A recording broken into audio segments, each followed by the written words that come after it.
ಜೀವಕ್ಕೆ ಉಸಿರು ನೀನಯ್ಯ, ಜಗದ ಜ್ಯೋತಿಯೇ ನೀನೆ ನಿಜವಯ್ಯ.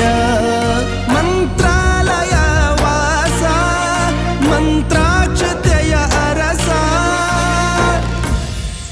ಗುರು ರಾಘವೇಂದ್ರ ರಾಘವೇಂದ್ರ ರಾಘವೇಂದ್ರ ಗುರು ರಾಘವೇಂದ್ರ